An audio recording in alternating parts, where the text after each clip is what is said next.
दीनबन्धो जगत्पते गोपेश गोपिकान्त राधाकान्त नमस्तुते। तप्त कांचन गौरांगी राधे वृन्देश्वरी वृषभानुसुते देवी प्रणमामि हरिप्रिये। जय श्री कृष्ण चैतन्य प्रभु नित्यानंद श्री अद्वैत गदाधर श्रीवासादि श्री गौरभक्तवृंद।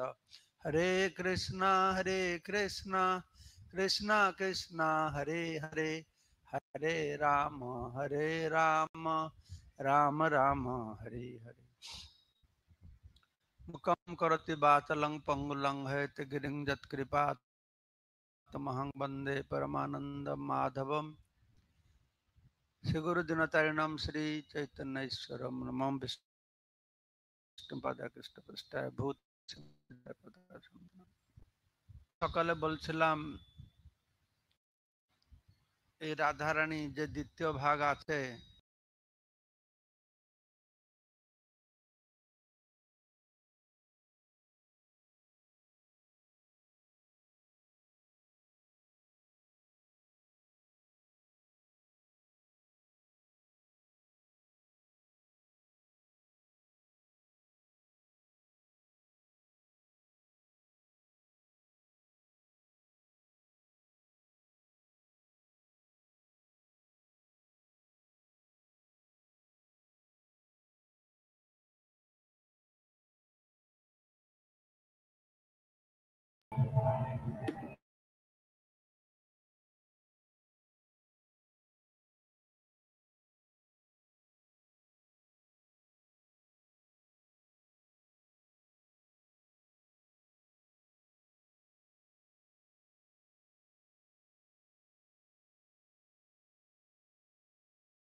मुखं करोति वाचालं पंगुलं हैतगिरिं यत्कृपातमहं वन्दे परमानन्दं माधवं। श्रीगुरुदिनतारिणं श्रीचैतन्यैश्वरं।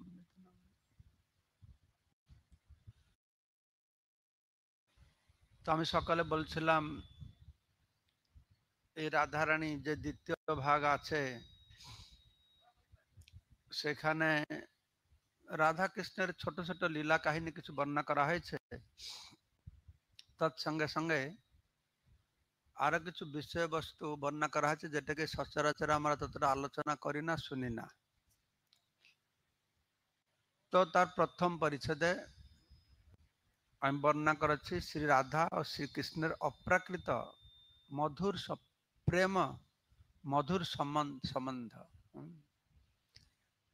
অপ্রাকৃত প্রেম সম্বন্ধ। তো প্রথমে বর্ণনা করা হয়েছে যে ভগবানকে কে উপলব্ধি করতে পারে, কে এসব বিষয় বুঝতে পারবে। আর রাধা কৃষ্ণ প্রেম কাহিনী প্রেম লীলা কে বর্ণনা করছেন? সে মুক্ত পুরুষ, আজন্ম ব্রহ্মচারী। কার সামনে বর্ণনা করছেন? সমস্ত মহান মহান মুনি ঋষি ব্রহ্মা নারদ থেকে শুরু করে ব্যাস থেকে সবাই বসে শুনছে। তাহলে কি সাধারণ কথা? এটা আলোচনা হচ্ছে। আর সমস্ত গোস্বামীরা, রূপ গোস্বামী, সনাতন গোস্বামী, জীব গোস্বামী, মহান ভক্ত পণ্ডিত আচার্য, তারা আরো গভীরভাবে এই রাধারানীর বিষয়ের উপরে আলোকপাত করেছেন। তারপরে অধ্যায়ে কাম আর প্রেম এর তারতম্য বর্ণনা করা হচ্ছে। কিভাবে এই জগতে আমরা ভগবানের যে লীলাগুলি দেখি সেগুলি আমাদের সমাজেও সেই কার্যক্রম চলে। কেননা এই জগতে যা কিছু হচ্ছে চিন্ময় জগতের প্রতিফলন, কিন্তু প্রতিফলনটি কি রকম? এটা বিকৃত প্রতিফলন, সেটাই পার্থক্য। সে সম্পর্কে আলোচনা করা হয়েছে। আর জীবের সঙ্গে প্রেমময় সম্পর্ক ভগবানের, জীবের নয়, ভগবান সঙ্গে প্রেম সম্বন্ধ, সেটা বর্ণনা করা হয়েছে। আর ব্রজ গোপিকাগণ তারা কৃষ্ণ থেকেই অভিন্ন। এবং সর্বশেষে এই স্বকীয়া পরকীয়া যে সম্পর্ক, তার একটু ধারণা দেওয়া হয়েছে। এই সমস্ত ছোট ছোট বিষয় বর্ণনা করার পরে একটা চ্যাপ্টার আছে রাধারানীর বিরহ, কৃষ্ণ বিরহ বিধুরা শ্রীমতী রাধারানী। কৃষ্ণ যখন বৃন্দাবন থেকে মথুরা চলে গেছেন, রাধারানীর কি অবস্থা হয়েছে, সমস্ত ব্রজের কি অবস্থা, মর্মান্তিক অবস্থা, তার সুন্দর বর্ণনা দেওয়া হয়েছে। আনন্দ বৃন্দাবন চম্পু থেকে কবি কর্ণপুর লিখেছেন কৃষ্ণের বংশী চোরি, তার সুন্দর লীলা, কিভাবে শঙ্খচূড়কে বধ করেছেন আর কৃষ্ণের বাঁশি চুরি করেছেন, রাধারানী ধরা পড়েছেন। আর গোপিকাদের কাছে কৃষ্ণ কি করে গিয়ে সে বাঁশি খুঁজছেন। তারপরে নববৃন্দাবন লীলা, যেরকম বৃন্দাবন আছে, ভগবান যখন দ্বারকায় ছিলেন তখন সূর্যদেবের শ্বশুর মনে হয় বিশ্বকর্মা, সূর্যদেবের পত্নী সংজ্ঞা और ছায়া, এই সংজ্ঞার বাবা বিশ্বকর্মা, তো সেখানে একটি নববৃন্দাবন রচনা করেছিলেন। আমরা বৃন্দাবনের লীলা শুনেছি, তো নববৃন্দাবনে কি হলো সে ব্যাপার সব সুন্দর বর্ণনা দেওয়া হয়েছে, বিস্তারিত বর্ণনা। তারপর একটা প্রেম সম্পুট, একটি অত্যন্ত গুরুত্বপূর্ণ গ্রন্থ আমাদের গোস্বামীরা প্রকাশ করেছেন, প্রেম সম্পুট, প্রেমের বাক্য।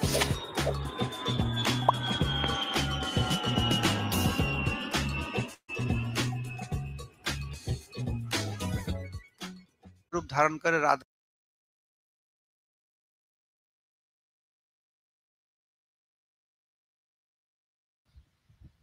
একটি অত্যন্ত গুরুত্বপূর্ণ গ্রন্থ আমাদের গোস্বামীরা প্রকাশ করেছেন, প্রেম সম্পুট, প্রেমের বাক্স। খুব সুন্দর বর্ণনা, কৃষ্ণ কিভাবে একটি দেবাঙ্গনার রূপ ধারণ করে, স্বর্গীয় অপ্সরা রূপ ধারণ করে রাধারানীর কাছে এসেছেন। রাধারানীর কৃষ্ণের প্রতি যে প্রেম, তার মহিমা জানার জন্য, তো সে এসে কৃষ্ণের বিরুদ্ধে বিভিন্ন কথা বলছে রাধারানীকে পরীক্ষা করার জন্য। আর কিভাবে রাধারানী সে সমস্ত প্রশ্নের সুন্দর সুন্দর উত্তর দিয়েছেন। তারপর বৃন্দাবনে কৃষ্ণের বিবাহ, তো আমরা তো এমনি জানি যে কৃষ্ণ রাধারানী অভিমন্যুর সঙ্গে বিবাহ হয়েছে, কিন্তু শাস্ত্র বর্ণনা অনুসারে কৃষ্ণের কয়েকবার বিবাহ হয়েছে, একবার নয় কয়েকবার। শিশু অবস্থায় যখন অভিমন্যুর সঙ্গে বিবাহ হচ্ছিল, কিভাবে বিবাহ মণ্ডপে গিয়ে রাধারানী ঠিক বিবাহ মন্ত্র পাঠ করা আছে। তো কৃষ্ণকে কোলে নিয়ে অভিমন্যু বসেছিলেন, আর রাধারানী অভিমন্যু যখন মন্ত্র পাঠ হচ্ছে অভিমন্যুর হাত টেনে কৃষ্ণ তার হাত রাধারানীর উপর রেখেছেন, বিবাহ হয়েছে। তারপরে কালকে আমি বলেছিলাম না, আজকে সকালে বলছিলাম যে কিভাবে ভান্ডেরি মানে ব্রহ্মা স্বয়ং এসে বিবাহ দিয়েছেন।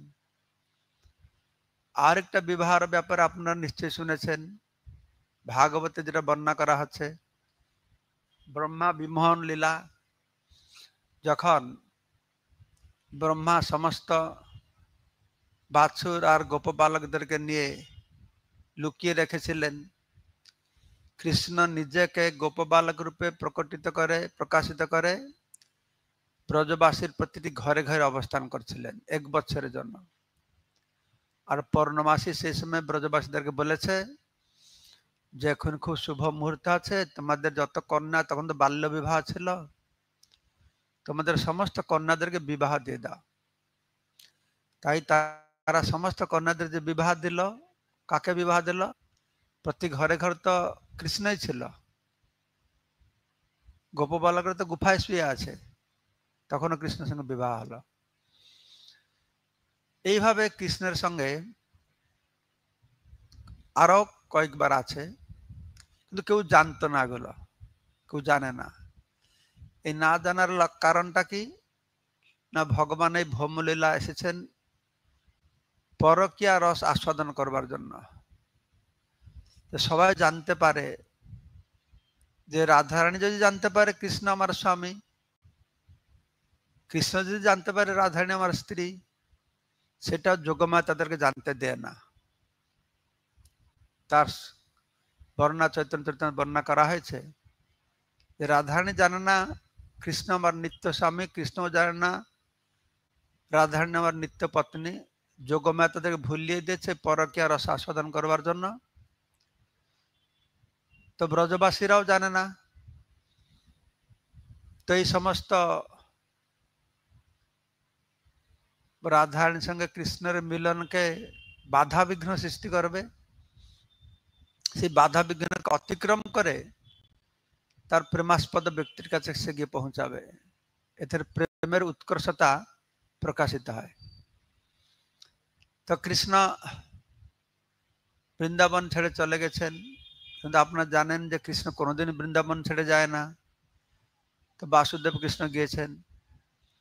এক সময় কৃষ্ণ ব্রজগোপীদেরকে বলছেন যে আমি তোমাদের সঙ্গে যাই, লীলা করি, আমি বৃন্দাবন ছাড়ি না, কিন্তু তোমরা ওরা তো চোখে দেখেছে কৃষ্ণ রথ করে চলে গেল, অক্রুর নিয়ে গেল।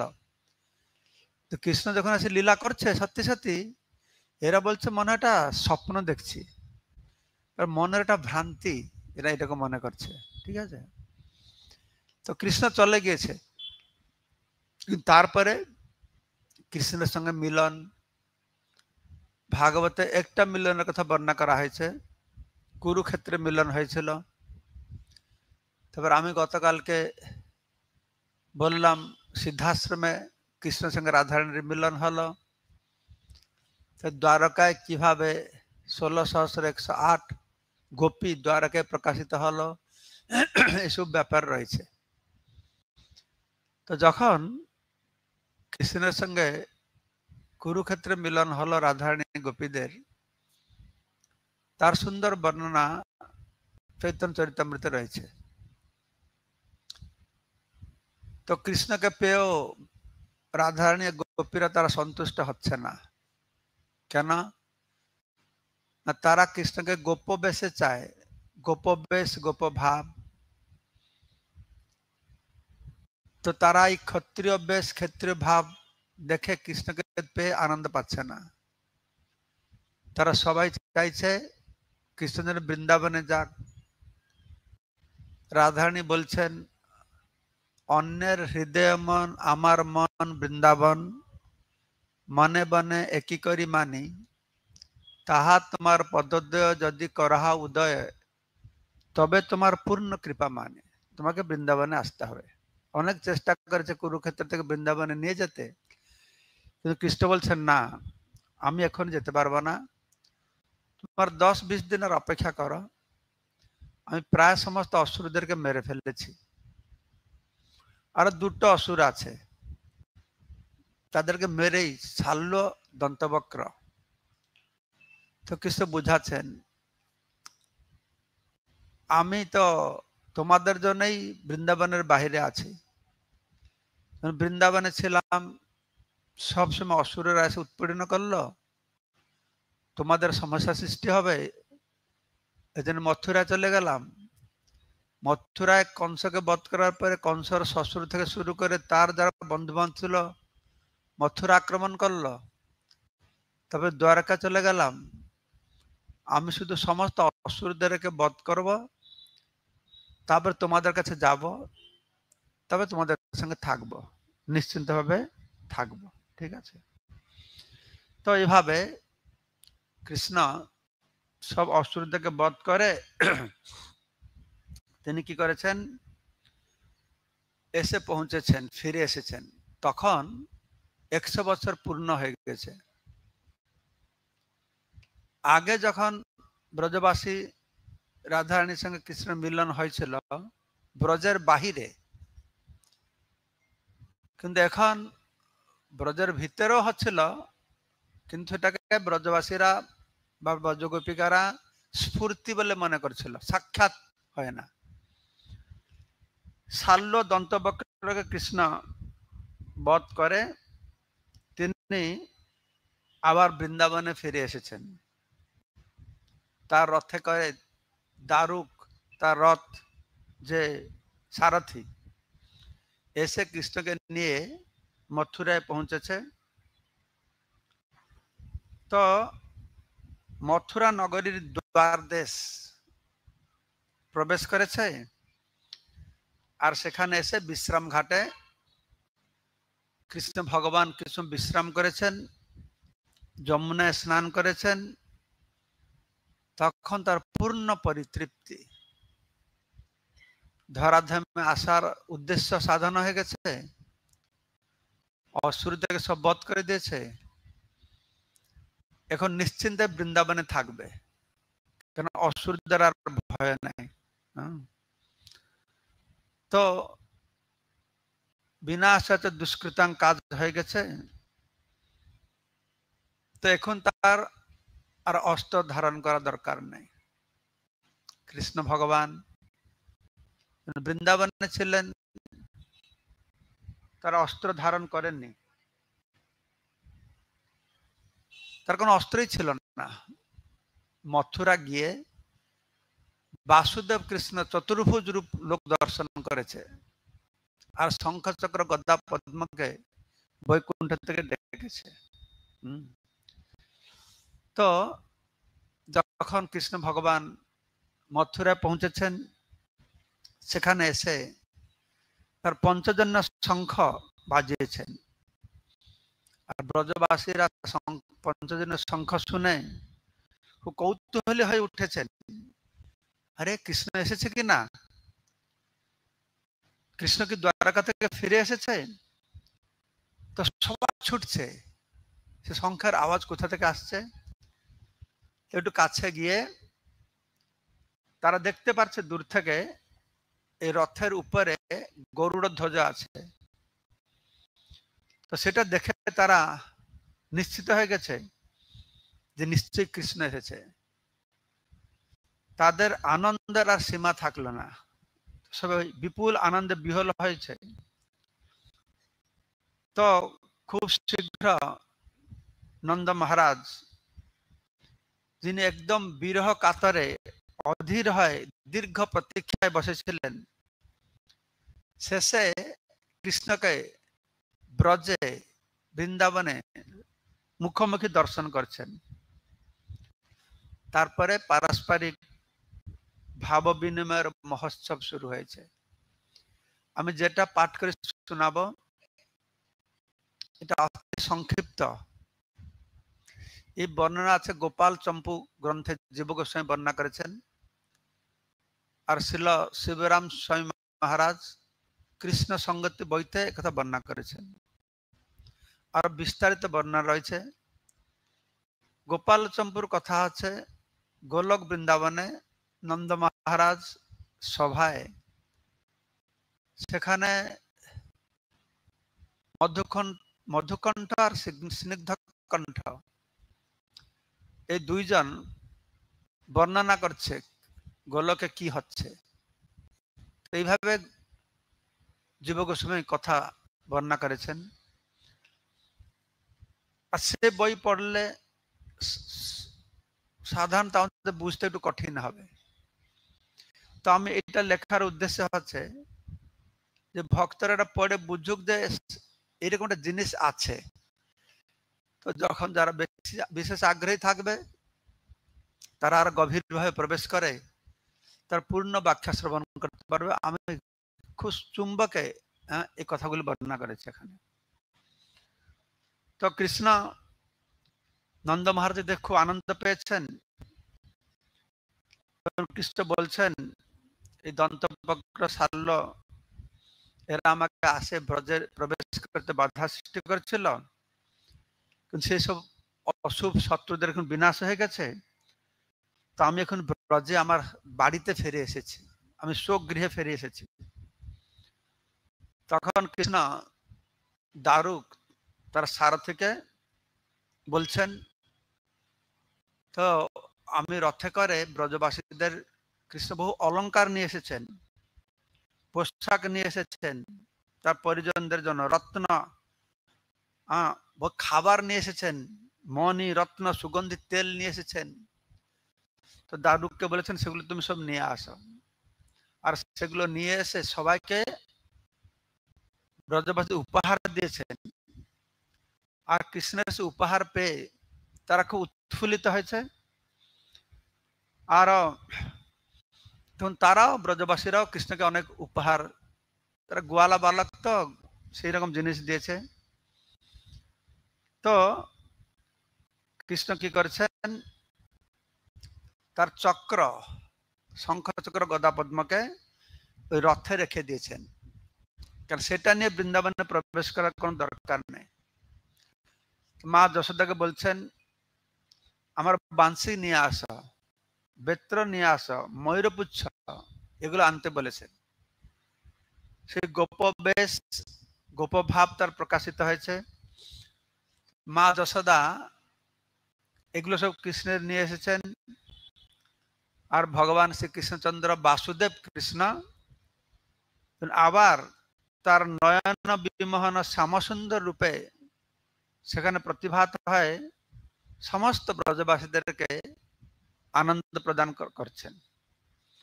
তো বহু বছর পরে কৃষ্ণ ব্রজবাসীদের কাছে ফিরে এসেছেন।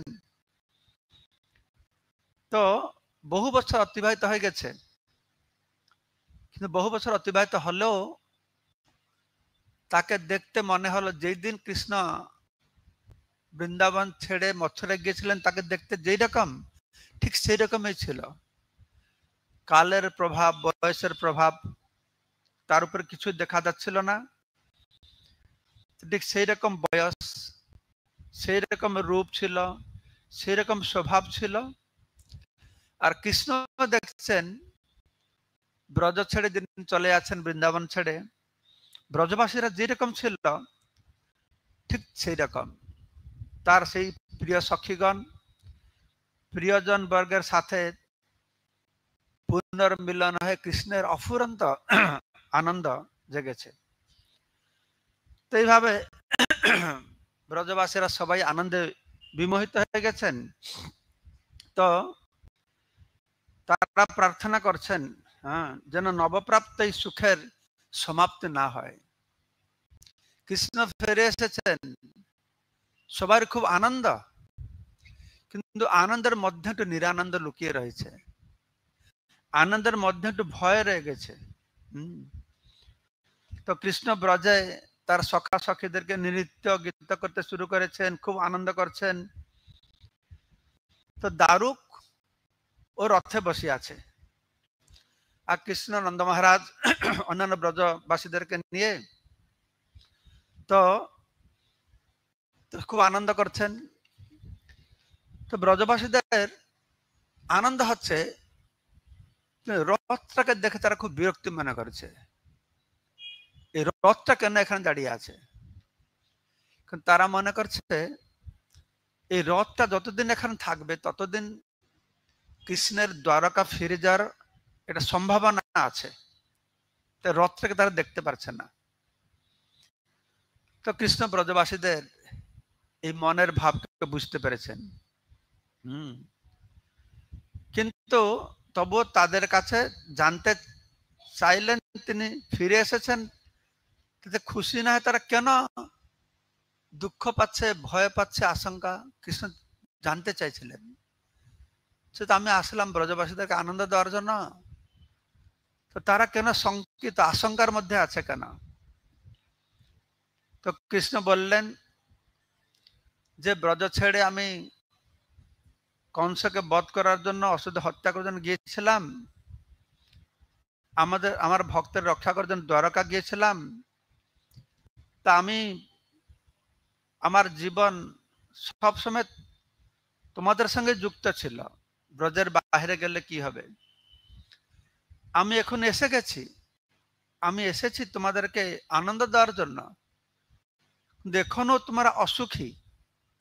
এটা দেখে আমার অত্যন্ত বেদনা হচ্ছে যে আমি আসলাম আনন্দ দিতে, তো তোমরা আমাকে পেয়েও কেন আনন্দ পাচ্ছ না, কেন তবু দুঃখী মনে হচ্ছে? তখন যারা উপস্থিত ছিল তারা বলল যে আমরা খুশি, কিন্তু আমার আরো বেশি খুশি হব না। কি করলে খুশি হবে? না, তুমি যদি ব্রজে ঘর বাঁধবে, ব্রজে বাড়ি বানিয়ে এখানে থাকবে, ব্রজে ঘর করবে। তুমি অন্য কোথাও বাস করছো, ওটা আমাদের বড় পীড়াদায়ক, বেদনাদায়ক। তো কৃষ্ণ বুঝতে পেরেছেন যে ব্রজে তুমি তোমার গৃহ করবে, যে ব্রজবাসীরা বলছে যে ব্রজে তুমি তোমার গৃহ বানাবে। তো এই কথা শুনে কৃষ্ণ বুঝতে পেরেছেন যে ব্রজবাসীগণ চাইছেন, তাদের অভিলাষ তারা ব্যক্ত করছে যে তিনি যেন ব্রজে বিবাহ করে এখানে থাকেন, কারণ তার ঘর তো দ্বারকায়, আমাদের দেখতে এসেছে, আবার ফিরে যাবে, এইটা তাদের আশঙ্কা, এইটা দুঃখ, এদের ভয়। তাই কৃষ্ণকে দেখে আনন্দ করছে, ভিতরে দুঃখ থেকে যাচ্ছে। তো কৃষ্ণ বলছে কেন দুঃখ পাচ্ছ? না, তুমি ব্রজে তোমার গৃহ করবে। তো কৃষ্ণ বুঝতে পেরেছেন। তখন কৃষ্ণ দারুককে বলেছেন যে তুমি যাও, তুমি দ্বারকায় ফিরে যাও, সেখানে গিয়ে বলরাম, মাতা রোহিণী আর তার ভ্রাতৃপুত্র উদ্ধব এদেরকে ফিরিয়ে নিয়ে আসো। তখন আরো নির্দেশ দিয়েছেন বলরামকে তার সাথে শুক সারিকা পাখি নিয়ে আসার জন্য অনুরোধ করো। তখন দারুক নির্দেশ পেয়ে দ্বারকায় ফিরে গিয়েছে। আর সব রোহিণী মাতা এবং বলরাম উদ্ধবকে নিয়ে এসেছে। আর তখন ব্রজের পথে পথে কৃষ্ণ বলরাম আবার সে আগের মতন দুই ভাই যেরকম বিচরণ করছিল, গোচারণে যাচ্ছিলেন, ঠিক আগের মতন, ঠিক সেই রকম ভাব, ঠিক পূর্বের গোপ বালকের মতন মনে হচ্ছিল। তো শুধু কৃষ্ণ বলরাম গোপ বালক ছিল তা নয়, উদ্ধবকে দেখেও গোপ বালকের মতন মনে হচ্ছিল। তো এইসব ব্যাপার দেখে দারুক তো আশ্চর্য হয়ে গেছে, কারণ দারুক তো কোনদিন বৃন্দাবন দেখানো প্রথমবার এসেছে। তো দারুক বিস্মিত হয়ে গেছে, এই কি ব্যাপার? এই ব্রজবাসীরা কৃষ্ণ ভগবান, এরা মূর্খ নাকি? এরা কৃষ্ণ এইরকম ব্যবহার করে কেন? ও আশ্চর্য হয়ে গেছে, কিছু বুঝতে পারছে না।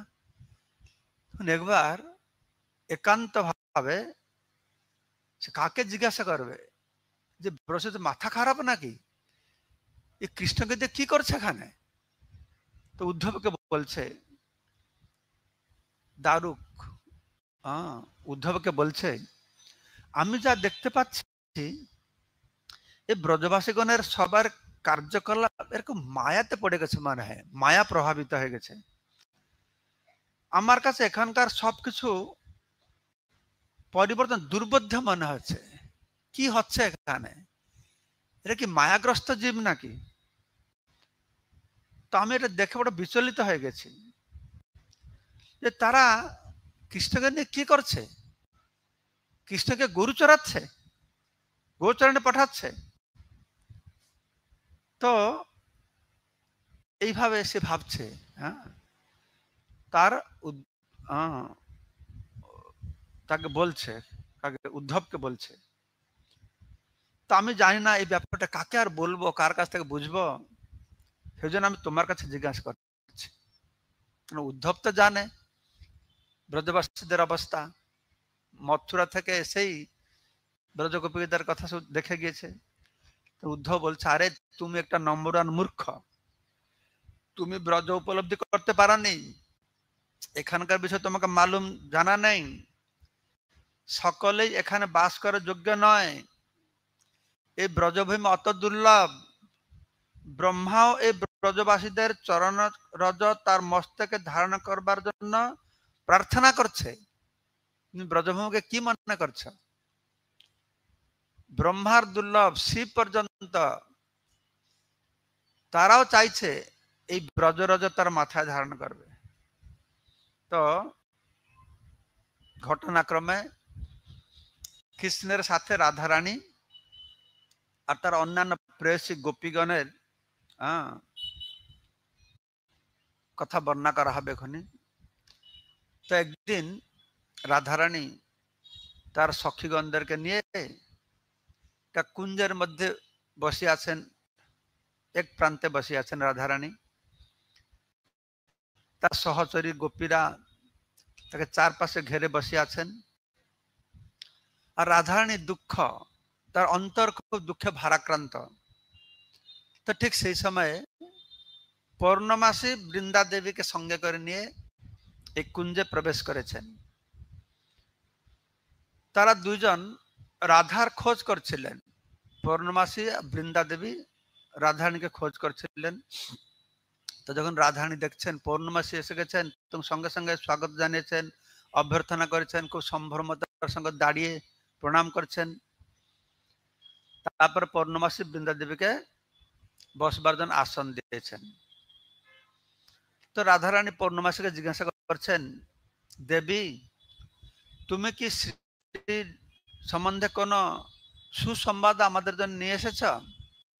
শ্রী মানে কৃষ্ণের সম্পর্কে কোন সুসংবাদ নিয়ে এসেছ? তার যে প্রতিশ্রুতির জন্য আমরা এত বছর ধরে প্রাণ ধারণ করে রেখেছি, সে কি তার প্রতিশ্রুতি পূরণ করবে? কি প্রতিশ্রুতি? না, কৃষ্ণ যখন অকুরু নিয়ে যাচ্ছিল, ব্রজগোপিকারা বিভিন্ন ভাবে তাকে বাধা দেওয়ার চেষ্টা করেছে। অকুর রথকে আটকেছে, রথের সামনে শুয়ে পড়েছে,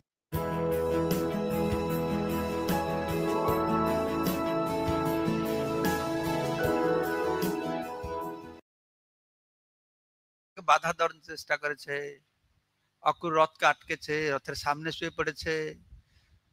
দাউজি বলরামকে বুঝিয়ে বলছে, দেখতে কৃষ্ণকে বলল যেন আমার ছেড়ে না যায়, কোনো কিছু কাজ করে না। ভাগবত আছে, কৃষ্ণ একটা শব্দ বলেছে যে আমি আবার ফিরে আসব। ও যে ফিরে আসবো বলেছিল, সেটাই ব্রজবাসীদেরকে জীবন ধারণ করে থাকার জন্য সাহায্য করেছিল। ফিরে এসেছে, তো থাকবে কিনা এই সংশয় করে রাধারানী জিজ্ঞাসা করছে, সে কি তার প্রতিশ্রুতি পূরণ করবে, নাকি সে এইভাবে আমাদের সবসময় অবহেলা করে করতে থাকবে? আর কৃষ্ণ প্রতিশ্রুতি দিয়েছিলেন কাত্যায়নী পূজা ব্রজগোপিকাদের কাছে, সে রাসলীলা করেছিলেন, কথা রক্ষা করেছেন, কিন্তু তারপরে ছেড়ে চলে গেছেন। তো কৃষ্ণের সঙ্গে সরাসরি সাক্ষাতের পর পৌর্ণমাসী প্রথমে কৃষ্ণের সঙ্গে দেখা হয়েছিল, দেখা করে তারপরে রাধারানীকে খুঁজছে, রাধারানীর কাছে এসেছে। তখন পৌর্ণমাসী বলছেন যে আমি কৃষ্ণের সঙ্গে দেখা করতে গিয়েছিলাম, গত রাত্রিরে গোবিন্দ সারা রাত বিনিদ্র রজনী যাপন করেছেন, সারা রাত ঘুমাতে পারেননি। সারা রাত তিনি শুধু তোমার কথাই চিন্তা করছেন, তোমার কথাই চিন্তা করছেন, তা একেবারেই নিদ্রা হয় না। তো তিনি তার কত প্রীতিপূর্ণ সখাগণ স্বজনগণ দ্বারা পরিবৃত হয়, সে স্বস্তি অনুভব করছে না, সবসময় তোমার চিন্তা তোমার চিন্তা। তো যখন পূর্ণমাসী বলছেন যে দেখো, রাধারানী জিজ্ঞাসা করছে যে শ্রীহরি কি সংবাদ, তিনি তার কথা রক্ষা করবে না আমাদেরকে অবহেলা করবে? তার উত্তর পূর্ণমাসী বলছে তো সারা রাত ঘুমাতেই পারে না, শুধু তোমার কথাই চিন্তা করছে, তোমার কাছে চিন্তা করছে। পূর্ণমাসীর কথা শুনে ললিতার একেবারে মন পছন্দ হলো না। ললিতা একেবারে পছন্দ হলো না।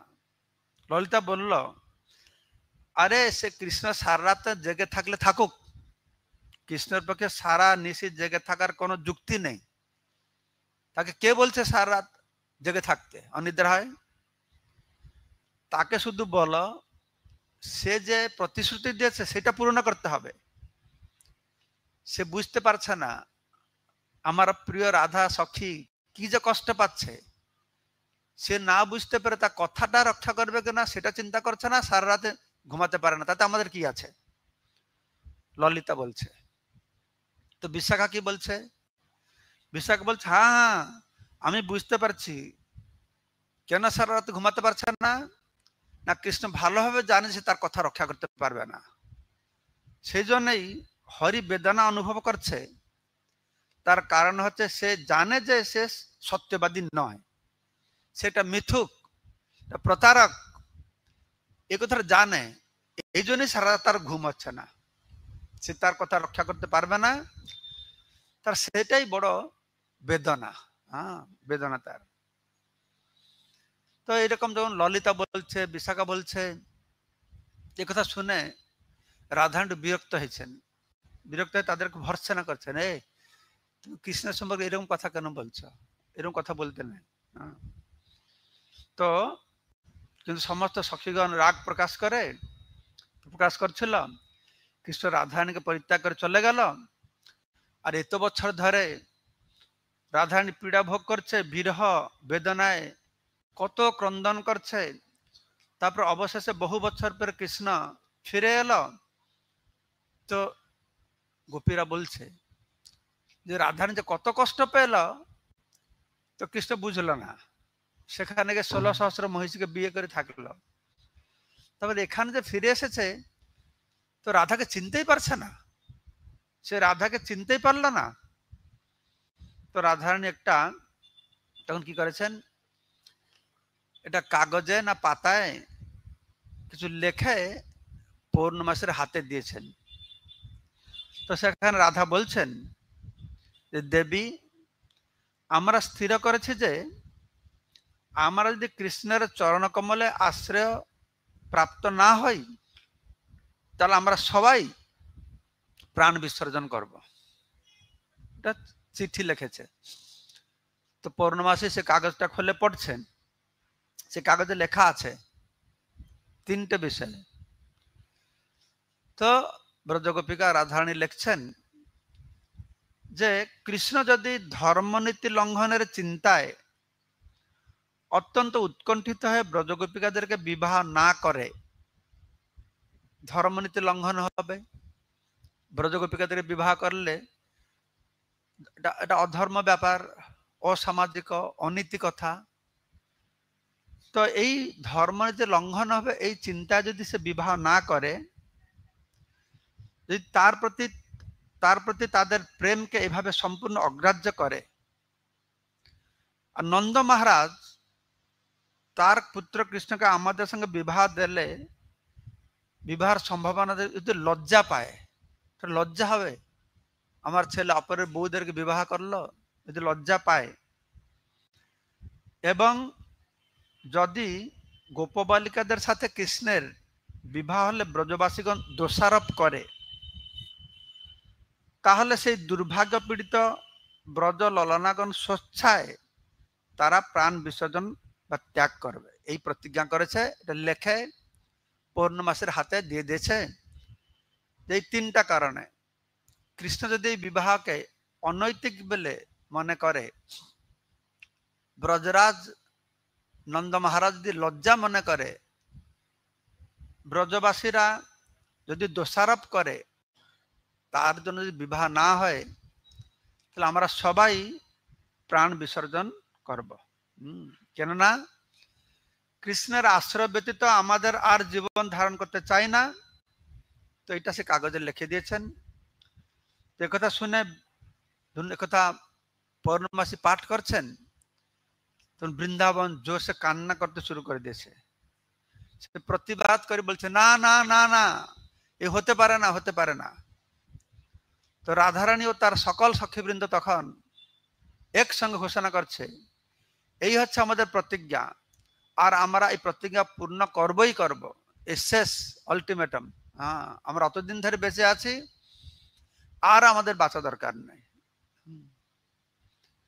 তো গোপিকারা একসঙ্গে, তো কৃষ্ণের এই বিরহের কথা, এত দৃঢ় সংকল্প, আসলে পৌর্ণমাসী চাইছে গোপিকাদের কত নিষ্ঠা, কত প্রেম, কত ভালোবাসা একটু পরীক্ষা করতে। তখন পৌর্ণমাসী বলছেন যে তোমরা সকলে এমনি তো অন্য পুরুষের স্ত্রী ছিল, তখন তো স্ত্রী থাকা সময় তো কৃষ্ণের সঙ্গে কত প্রণয়নী হিসাবে সুন্দর মধুর বিহার লীলাবিলাস করেছ। তোমরা অন্যের স্ত্রী হয়ে তো কৃষ্ণের সঙ্গে লীলাবিলাস করেছ, তো এখন তোমার বিয়ে করবার জন্য তো জিদ ধরে বসে আছে কেন? তোমার যে কৃষ্ণের সান্নিধ্য পাচ্ছ না, সঙ্গ পাচ্ছ না তা নয়, তোমরা তো অন্য স্বামী থাকা সত্ত্বেও কৃষ্ণ তোমাদের সুযোগ দিয়েছে, তো তোমরা কেন তাহলে তার সাথে বিবাহ করে তার স্ত্রী হয়ে থাকবে? এটা জন্য এত জিদ ধরে বসে আছে কেন? এতে কি আছে? তখন তার প্রণয়ন হিসাবে কৃষ্ণের সঙ্গে তোমাদের সম্পর্ক তো অব্যাহত, তোমার প্রণয়নী তোমরা তো প্রণয় ব্যাখ্যা করেছেন, তোমার তো আরো বেশি ভাগ্যবতী। কৃষ্ণের প্রতি তোমার প্রেম নিষ্ঠা আরো গভীরভাবে প্রকাশিত হচ্ছে। স্বামী থাকা সত্ত্বেও তোমার কৃষ্ণের কাছে যাচ্ছ, এইরকম বিশেষ প্রেম সম্বন্ধের কারণে তোমার কৃষ্ণের কাছে আরো বেশি ভালোবাসা পেয়েছ।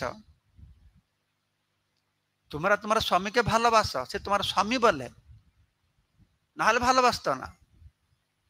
তোমাদের স্বামী প্রতি ভালোবাসাটা তোমাদের সম্পর্কের মধ্যে সীমিত, কিন্তু কৃষ্ণ তোমাদের স্বামী নয়। কৃষ্ণের সঙ্গে তোমাদের সম্পর্কটা স্বামীর মধ্যে সীমিত নয়। তোমরা তাকে ভালোবাসছো, তাকে ভালোবাসো বলে ভালোবাসছো, সে তোমরা স্বামী বলে ভালোবাসো তা নয়। এটা অনকন্ডিশনাল, কোনো শর্ত নাই। তাই তোমাদের কৃষ্ণ প্রতি ভালোবাসার পরাকাশটা আরো বেশি, আর এতে কৃষ্ণ আর আনন্দ পাচ্ছে। তাহলে তোমরা কেন তোমরা তাকে তোমাদের নিজের করে নিতে পেরেছ, তাতে তোমরা কেন বিবাহ করতে চাইছো কেন? দ্বারকার রানীর কৃষ্ণ সঙ্গে পরিণয় সূত্রে আবদ্ধ, প্রথাগত বৈবাহিক সম্বন্ধ কৃষ্ণকে এত সন্তোষ বিধান করতে পারে না। কৃষ্ণ 16 সহস্র বিবাহ করেও অত সন্তোষ পায় না। সেজন্য তো কৃষ্ণ সবসময় দ্বারকায় অত রানীদের সেবা পেয়ে ঐশ্বর্য থেকেও ব্রজের কথা চিন্তা করতেন, শুয়ে শুয়ে গোপী গোপী রাধা রাধা বলে চিৎকার করতেন। তো পূর্ণমাসী বলছেন, তো রাধার উত্তরে বলছেন, হে পূজনীয় মাতা, আপনি যা বলেছেন সেটি সত্য, কিন্তু আমাদের অন্তরে একটা প্রবল বাসনা জেগেছে, আমাদের কৃষ্ণের সঙ্গে যেন শুভ পরিণয় হোক, এই সম্বন্ধে যেন আমরা আবদ্ধ হই। তারা রানীদের ভাবে আমরা কৃষ্ণের সেবা করব, রানীরা যেরকম সেবা করত, আমরা সবসময় কৃষ্ণের সঙ্গে থাকবো, আমরা কোনোদিন আর কৃষ্ণ ছাড়া থাকতে চাই না। তার রানীরা যে সবসময় তাদের সঙ্গে থাকে, আমরা মুহূর্তকাল আর কৃষ্ণের বিচ্ছিন্ন বিচ্ছেদ দেখতে চাইছে না, এই জন্য আমরা বিবাহ সূত্রে আবদ্ধ হতে চাই। তো এই কথাগুলি রাধারানী কান্না করতে করতে বলছেন, প্রচুর অশ্রু মোচন হচ্ছে, আর সখীগণ তারাও কান্না করছে, আর তারা অত কান্না করছে, কান্না মাটিতে পড়ে মাটি কাদা হয়ে গেছে। তো রাধারানী তার সখীবৃন্দের সাথে সাক্ষাৎ করতে আসার অব্যবহিত পূর্বে পূর্ণমাসী বৃন্দাদেবী কৃষ্ণের কাছে ছিলেন। হ্যাঁ, সুতরাং তারা কৃষ্ণের অভিলাষ সম্পর্কে ভালোভাবে জানতেন যে কৃষ্ণ কি চায়।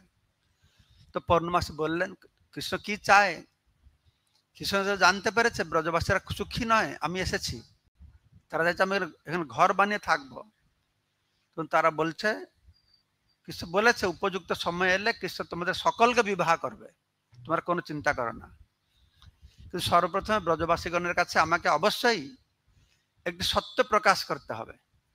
তোমাদের পতিদের সম্পর্ক কি রকম সম্পর্ক ছিল সেটা সমস্ত ব্রজবাসীদেরকে আমাকে বুঝিয়ে বলতে হবে। কৃষ্ণ তোমাদের সঙ্গে বিবাহ করবে, কোনো চিন্তাই করো না।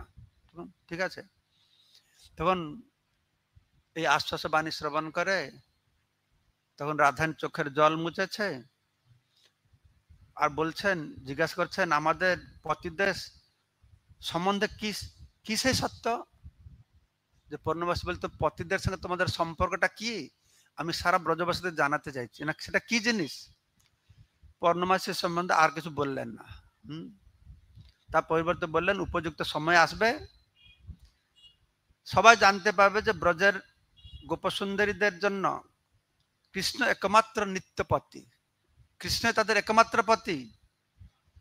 সর্বোপরি তোমরা তোমাদের হৃদয়কে কেবলমাত্র কৃষ্ণকে উৎসর্গ করেছ, অন্য কাউকেই নয়। কৃষ্ণ তোমাদের পতি সত্যি সত্যি, আর তোমরা কৃষ্ণকে ছাড়া কাউকে চেনো না, সারা ব্রজবাসী জানতে পারবে।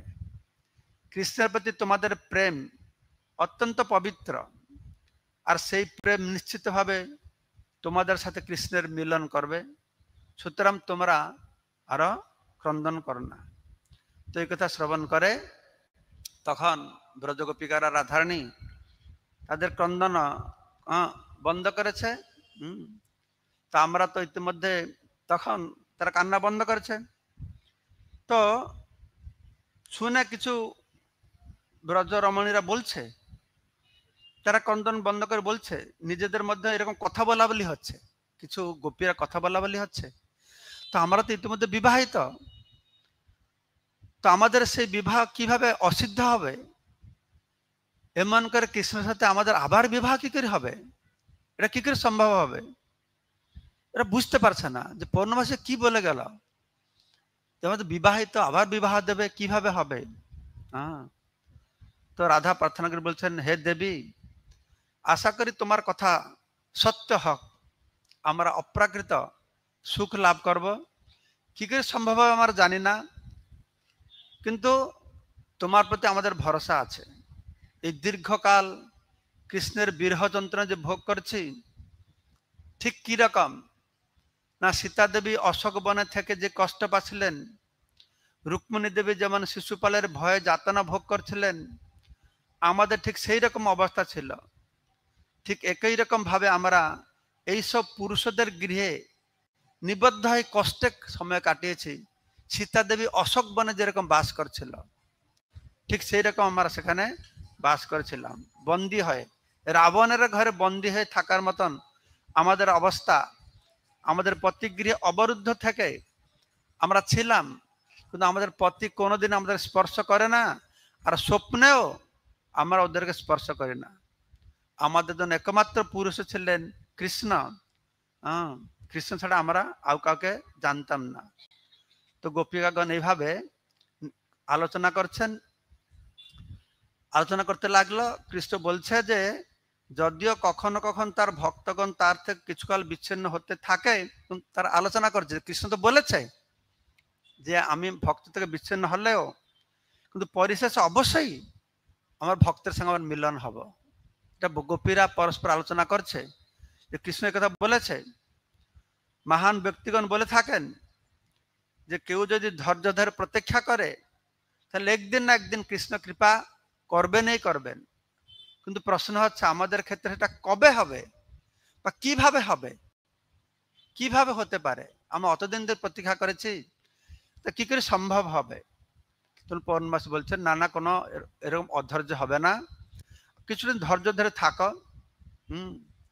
আমি তোমাদের সব কথা বুঝতে পেরেছি, কিন্তু তোমরা একটু ধৈর্য ধরে থাকো, তোমরা অবশ্যই অচিরে শ্রীহরির কৃপা লাভ করবে, তোমাদের সমস্ত দুঃখ ক্লেশ দূরীভূত হবে।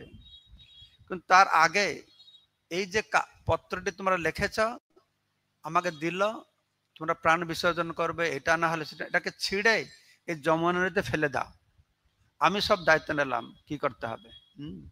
তারপর শীঘ্রই তার দীর্ঘ অনুপস্থিতির পর কৃষ্ণ আবার ফিরে এলেন। কৃষ্ণকে আবার ফিরে সব খুব আনন্দ উৎফুল্লিত হয়েছে, আর মথুরা আবার পূর্বের মতন সুন্দর আনন্দ পাচ্ছে। কত আনন্দ পাচ্ছে! কৃষ্ণ বৃন্দাবন ছেড়ে মথুরা চলে গেল, তারপরে দ্বারকা চলে গেল। এই প্রথমে যে বৃন্দাবনে ছিল তার যে আনন্দ হচ্ছিল তার থেকে বেশি আনন্দ এখনই হচ্ছে। কেন বেশি আনন্দ হচ্ছে? আর তখন তো কৃষ্ণ বৃন্দাবনে ছিল সবসময় ভয়তে ভয়তে, এই অসুর এলো রে, এই অসুর এলো রে, এই অসুর এলো রে, আনন্দ করার টাইম ছিল না। আর এখন তো অসুর নেই, তো তাই তারা আরো বেশি আনন্দ পাচ্ছে। এখন কৃষ্ণের নিরাপত্তা নিয়ে তাদের আর কোনো চিন্তা নেই। আগে ভয়, তার কেউ অসুর এসে কৃষ্ণকে আক্রমণ করবে, সম্পূর্ণ মুক্ত হয়ে গেছে। তো উদ্বিগ্ন মুক্ত হয়ে তারা খুব আনন্দ উপভোগ করছে কৃষ্ণের উপস্থিতিকে। তো কৃষ্ণ ব্রজে প্রত্যাগমন করেছেন, ব্রজবাসীদের নতুন জীবন সঞ্চারিত হয়েছে। তো তারা অত্যন্ত আশঙ্কা ছিল কৃষ্ণ কবে আসবে, কবে ফিরে আসবে। তো ফিরে এসেছে, কিন্তু একটাই ভয় রয়ে গেছে যে কৃষ্ণ দ্বারকা যদি ফিরে যাবে, তার ফলে নিশ্চিতভাবেই আমরা বিরহ দুঃখে সাগর আবার নিমজ্জিত হয়ে যাব। আবার যদি ছেড়ে চলে যায়, এই রথটা যেখানে দাঁড়িয়ে আছে, সেখানে যে তার ঘর আছে, সেখানে যে তার পুত্র পরিজন স্ত্রীরা রয়েছে, আবার যে চলে যায়, বাস্তবিক নন্দ মহারাজের প্রাসাদের সামনে দাঁড়িয়ে থাকা কৃষ্ণের রথটি নিরন্তর তাদেরকে বেশ স্মরণ করে দিয়েছিল যে সে হয়তো আবার দ্বারকা ফিরে যাবে নাকি, তো এরকম মনে হচ্ছিল। তো মহারাজ আপনি আমাকে বলবে না কখন বন্ধ করব। তো একদিন নন্দ মহারাজ যশোদা দুইজন কৃষ্ণ যে ঘরে থাকে সে ঘরে প্রবেশ করেছেন।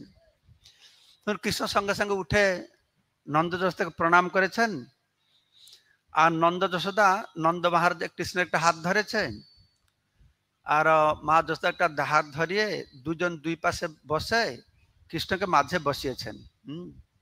বসিয়েছেন।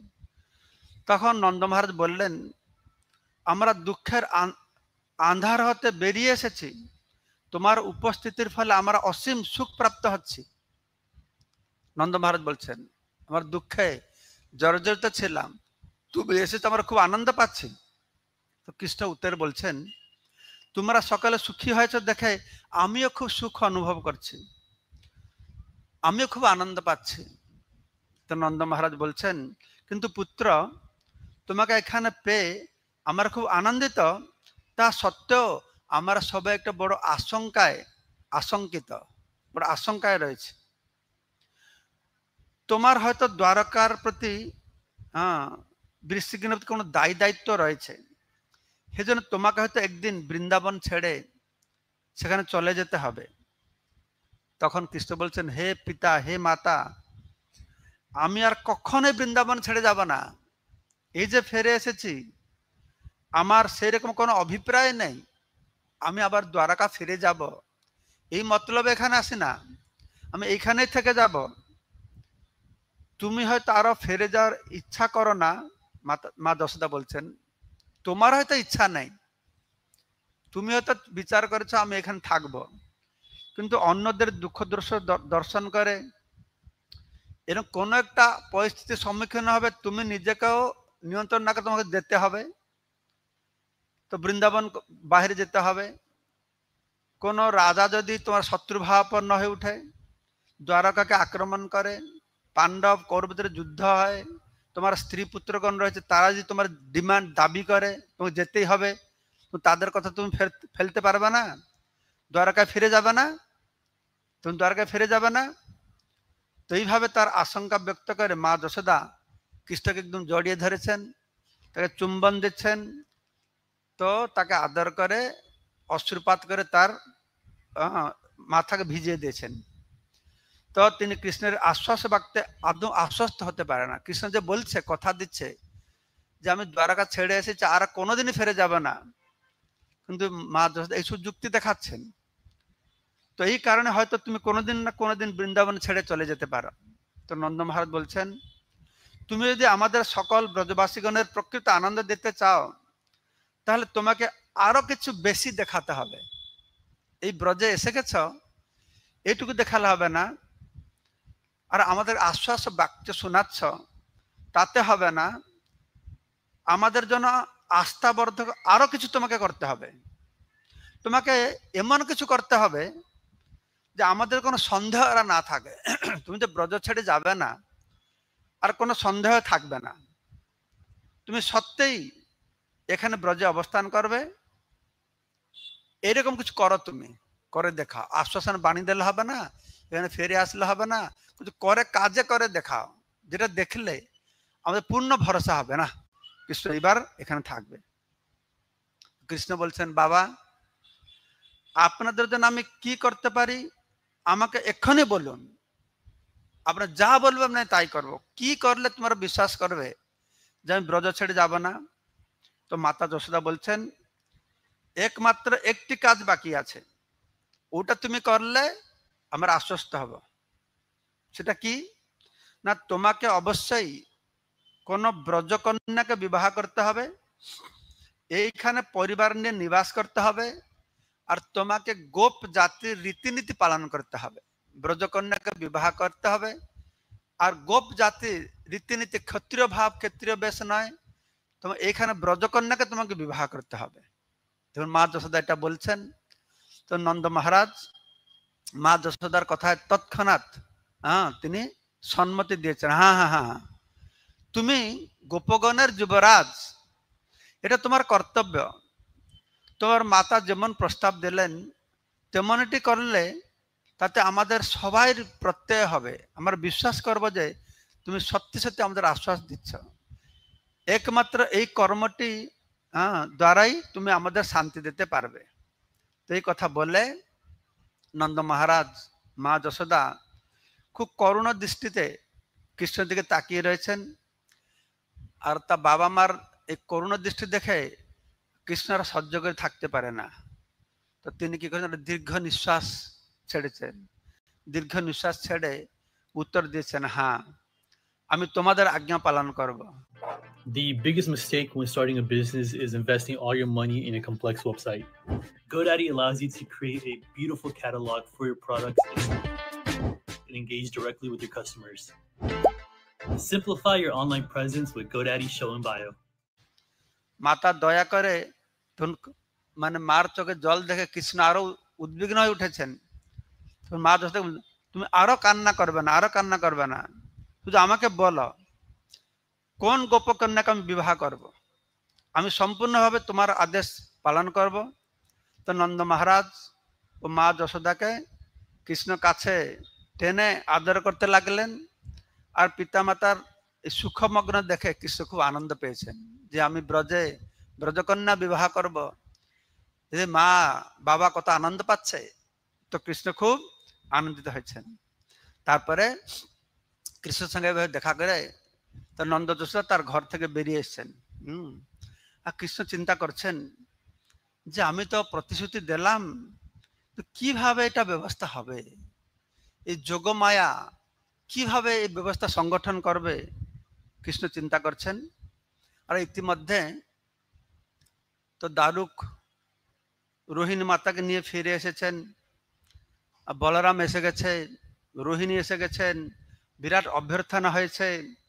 বলরাম কৃষ্ণকে নিয়ে স্বভবনে, তাদের যে ঘর ছিল, সে যে ঘরে তারা থাকতো, সেই ঘরগুলো ছিল, তারা সেই ঘরে গিয়েছে। আর তিনি ভাবলেন আমি কত সৌভাগ্যবান। তখন নন্দ মহারাজ খুব খুশি হয়ে গেছেন যে বলরামও ফিরে এসেছে, রোহিণী মাতা ফিরে এসেছে। সেই যে মথুরা গিয়েছিল, মথুরা যখন কৃষ্ণ বলরাম গিয়েছেন, আর তো কেউ যায় না, শুধু রোহিণী মাতাই ওনার সঙ্গে গিয়েছিলেন, আর কেউ যায় না। তাই রোহিণী মাতা ফিরে এসেছেন। তো রোহিণী মাতা ফিরে এসে সোজা রান্নাঘরে ঢুকে গেছেন। রান্নাঘরে ঢুকে রাধারানীকে ডেকে কৃষ্ণের জন্য কি কি বিভিন্ন রান্না হবে তাকে শিখা বলছেন, বুঝিয়ে দিয়েছেন। তো সেই সময় সখা উদ্ধব নন্দ মহারাজের প্রাসাদ ভবনে এসেছেন। তো এইভাবে সুন্দর পরিবেশ সেখানে সৃষ্টি হয়েছে। তো বহুকাল পূর্বে এই ব্রজবাসীরা যে প্রথম দিন যে পৌর্ণমাসী এসেছিল, তখন কৃষ্ণ জন্মের পূর্বে পৌর্ণমাসী এসেছেন। তখন নন্দ মহারাজ বলছিলেন যে তোমার জন্য আমরা কৃষ্ণা নদীর তীরে একটা পর্ণকুটির বানাবো। তখন পৌর্ণমাসী বলছেন, এই দেখো দেখো তোমার মুখ থেকে এসে গেছে, তোমার কোন ছেলে হবে, ছেলের নাম তোমার মুখে এসে গেছে। তো তার জন্য পর্ণকুটির বানিয়েছিল। সে পর্ণকুটির মধ্যে থেকে পৌর্ণমাসী দিনী যোগমায়া এই সব কিছু কৃষ্ণের লীলাকে সেখানে সংগঠন করছিলেন। পৌর্ণমাসী কৃষ্ণের চিত্ত বিমোহন লীলাবলী রূপরম্য মহানাট্য নির্দেশনা পরিচালনা এই পর্ণকুটিরে বসে বসে তিনি করছিলেন। তো কৃষ্ণের ব্রজে প্রত্যাগমনের অল্পকাল পরে একদিন নন্দ মহারাজ আর মাতা যশোদা তারা এসে এই পর্ণকুটিরে পৌঁছেছে। নন্দ বাবা, মা যশোদা এদিকে কৃষ্ণের সঙ্গে দেখা হয়ে গেছে, কৃষ্ণের কথা শুনেছে, তারপরে গিয়ে পৌর্ণমাসীর সঙ্গে দেখা করতে গিয়েছে। ঠিক আছে। আর পৌর্ণমাসী কৃষ্ণের পিতামাতাকে একদম সাদর অভ্যর্থনা করেছে, তাকে বসবার জন্য জায়গা দিয়েছে। আর তিনি কৃষ্ণ বলরামের কিছু কুশল বার্তা জিজ্ঞাসা করছে। তো পৌর্ণমাসী বলছেন, হে ব্রজরাজ, তোমরা যে কৃষ্ণের বিবাহ দানের মাধ্যমে তাকে পারিবারিক বন্ধনে আবদ্ধ করতে চাই, বৃন্দাবনে রাখতে চাইছ, আমি তা জানি। পৌর্ণমাসী বলছে কৃষ্ণকে যে বিবাহ দেবে আমি জানি। তো আমি এও জানি যে আপনাদের প্রতি প্রীতিবশত কৃষ্ণ তোমাদের রাজিও হয়েছে, এটাও জানি। তো আমি এখানে বন্ধ করব, কারণ আমাদের গুরু মহারাজের অনুষ্ঠান চলবে। আগামীকাল কার শুনবে এটা না? বুঝতে পারছো? বোঝা যাচ্ছে? তুমি ঘুমাচ্ছ না শুনছ? চুপচাপ তো বসে আছে দেখছি। ঠিক আছে, যারা যারা বইটা নিয়েছ, এই বই 262 262 পাতা পর্যন্ত আমরা পাঠ করলাম। তো আগামীকালকে আর অল্প সময় লাগবে, দিয়ে আমি এটা শেষ করে শোনাবো আপনাদেরকে যে কৃষ্ণের সঙ্গে সমস্ত ব্রজ গোপিকাদের সঙ্গে কিভাবে বিবাহ সম্পন্ন হলো। জয় শ্রীমতী রাধারানী কে।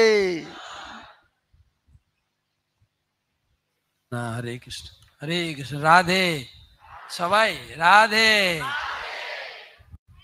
আপনারা শুনছিলেন, তো কৃতজ্ঞতা এবং ধন্যবাদ জানাই পরম পূজ্য মহারাজকে। তো মহারাজ এখানে বসবেন। মহারাজের এই রাধা রানী বই আজকে এখনো অফার চলছে, যারা নেবেন মহারাজের হাত থেকে। সকালে অনেকজন এসছিলেন, আমাদের বই ছিল না। তো মহারাজ পাশে থাকবেন, নাহলে স্টলে। আপনারা এই মাইকটা, মহারাজের মাইকটা, আমি